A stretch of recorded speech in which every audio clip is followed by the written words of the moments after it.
नमस्ते विद्यार्थी मित्रों, आज हूँ तमारी समक्ष धोरण 9 विषय है हिंदी અને જેમનું ચોથું લેસન છે કર્ણ કા જીવન દર્શન, જેમના કવિ છે રામધારી સિંહ દિનકર। આજે હું તમારી સમક્ષ અહીંયા એક કાવ્ય લઈને ઉપસ્થિત થઈ છું, જેની અંદર કર્ણની અને અર્જુન વિશેની માહિતી છે રજૂ થઈ છે। અને આપણે બધા કર્ણ વિશે તો માહિતગાર છીએ જ, કારણ કે મહાભારતની અંદર કર્ણનું જે પાત્ર છે એ કરુણ રીતે ઉપસ્થિત થયેલું છે।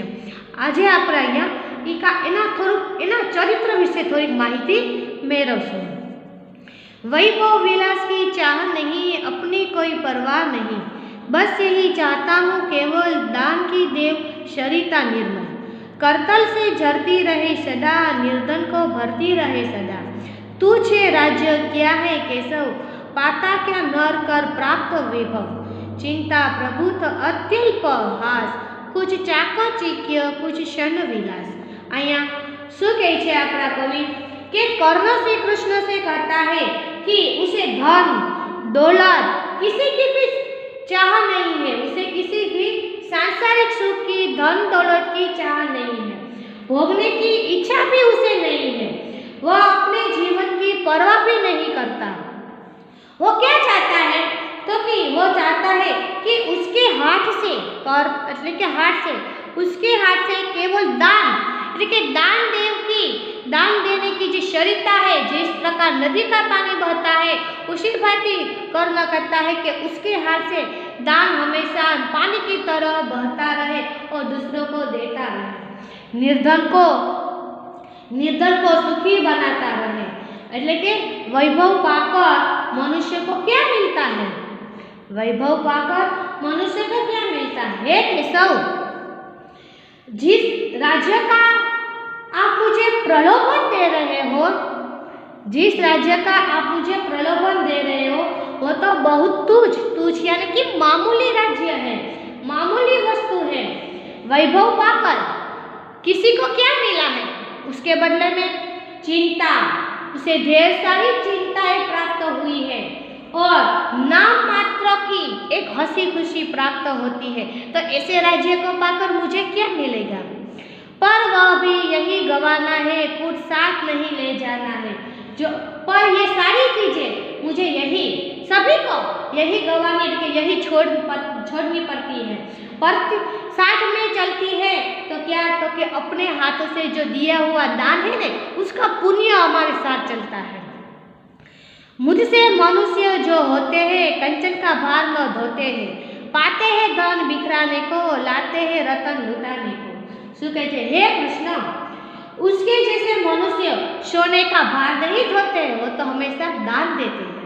उसके जैसा मनुष्य, उसके એટલે कर्ण जैसा मनुष्य कभी धन दौलत का भंडार नहीं भरते, उसे सोने चांदी का भार भी नहीं धोते, वो तो सुख वैभव का जीवन नहीं बिताते, कारण के उसके जीवन में सुख नहीं होता, शांति नहीं होती, धन दौलत भी नहीं होती, उसके जीवन में केवल होती है तो दान देने की क्रिया।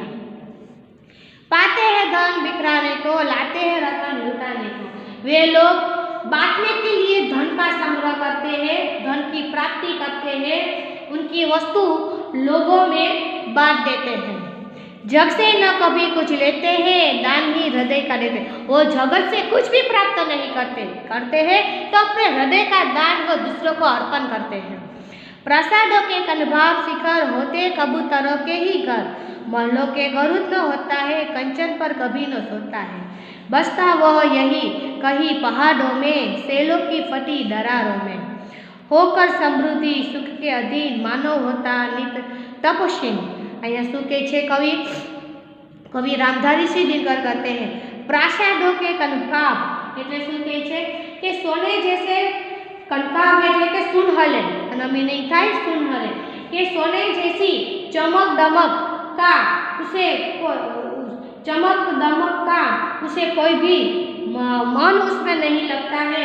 वो महलों की चोटियों शू के वो तो कबूतरों का घर होता है, જ્યાં પણ ખાચા જેવું ખૂણા જેવું દેખાય ત્યાં કબૂતર घर बनावे छे, એટલે પોતાનું કહે છે कि मुझे प्रसादों के लिए महलों के सोने के महलों की मुझे कोई परवाह नहीं है।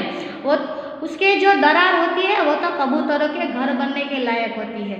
महलों में गरुड़ न होता, आज महलों की गरुड़ पक्षी कभी महलों में नहीं रहता। वो कहाँ होता है? कंचन पर कभी न सोता है, वो सोने के बिछौनों पर भी नहीं सोता। उसका निवास तो पहाड़ों में होता है। उसका निवास गरुड़ आज પોતાની ક્ષમતા છે ને ગરુડ પક્ષી સાથે કરી છે, लेकिन कबूतर जो है वो महलों के बखलों में रहते हैं, सोने के बखलों में रहते हैं। लेकिन मुझ जैसे गरुड़ तो वो पहाड़ों में उसकी चोटियों में रहा करते हैं। उसकी फटी दरारों के अंदर वो सेल એટલે કે पर्वत की फटी दरारों में रहते हैं। वो सोने के महलों में रहते नहीं है। होकर समृद्धि भूख के अधीन मानव होता नित तपशील, सता किरीट मणिमन आसन करते मनुष्य का तेज हरण। नर विभो हेतु ललचाता है पर वही मनुष्य को खाता है। आया पर सरस मजानु कवि कहे छे के धन दौलत के सुख का गुलाम बनकर, धन दौलत के सुख का गुलाम बनकर मनुष्य अपना तेज अपनी शक्ति खो बेचता है। सत्ता એટલે કે राजपद, किरीट यानी के मोर मुकुट, मणिमय आसन એટલે કે मणियों से जुड़े हुए सिंहासन मनुष्य का तेज जो है वो हर लेता है, उसका प्रभावहीन बना देता है। मनुष्य धन संपत्ति पाने के लिए ललचाता रहता है, लेकिन उसे नहीं पता कि वही धन संपत्ति मनुष्य को खा जाती है, उसे नष्ट कर देती है। चांदनी पुष्प छाया में पल नर गले बने सुमधुर कमल, पर अमृत क्लेश का पिए बिना आतप अंगड़ में जिए बिना वह पुरुष नहीं कहला सकता, विधनों को नहीं हिला सकता। चांदनी और फूलों की छाया में पलकर मनुष्य जो है वो सुंदर और कोमल भले बन जाए, परंतु कष्टों का क्लेश એટલે કે कष्टों को सहे बिना, कष्टों का अमृत पिए बिना और आंधी और तूफान सहे बिना न वो पुरुष कहलाता है और न ही विघ्नों को पार कर सकता है। भले चांदनी, पुष्प छाया, तूफान, आंधी सब कुछ सहन कर ले, अमृत भी प्राप्त कर ले, लेकिन जब तक उसमें सारे गुण नहीं होते वो पुरुष कहलाने के लायक नहीं होते। उड़ते जो झंझावतों में, पीते जो वारी प्रपातों में, प्रपात तो એટલે जो ऊपर से ढोड़ पड़ते हैं पानी का झरना, सारा आकाश अयन जिनका विषधर भोजन जिनका अयनना मीनिंग थाय छे विद्यार्थी मित्रों के सारा आकाश अयन એટલે કે ઘૂમવું અને ભુજંગ એટલે સાપ થાય। वे ही वन इधर छुड़ाते हैं, धरती का हृदय छुड़ाते हैं। शू कहे छे कि जो आंधी झंझावटों એટલે કે आंधी तूफानों को, जो आंधी तूफानों में उड़ते हैं, झरनों का अमृत जैसे पानी पीते हैं, जिनका घर सारा आकाश है, और विषैले साफी जिनका भोजन है। जो विषैले साप किसका भोजन है? गरुड़ का। आकाश में भी वही रहते हैं ने तूफानों का सामना भी वही करते हैं। वे ही फन इधर छुड़ाते हैं, ऐसे गरुड़ ही सांप के बंधन से हमें छुड़ाते हैं, धरती का हृदय छुड़ाते हैं और धरती के हृदय को शीतलता देते हैं। सांप विषैले होते हैं और वही सांप विषैले होते हैं, पर गरुड़ उसे खाकर धरती को अमृत, शीतलता, ठंडक प्रदान करते हैं। मैं गरुड़ कृष्ण, मैं पक्षी राज, सिर पर न चाहिए मुझे ताज, दुर्योधन पर है विपट घोर, सकता न किसी विष उसे छोड़, रणखेड़ पातना है मुझको, अहिपास काटना है मुझको। शू कहे छे? हे कृष्ण, मैं ऐसा ही एक गरुड़ पक्षी हूँ, मुझे सिर पर न मुकुट चाहिए, दुर्योधन पर आज घोर विपत्ति आ पड़ी है, वो विपत्तियों में फंसा हुआ है, मैं किसी भी तरह उसे छोड़ नहीं सकता।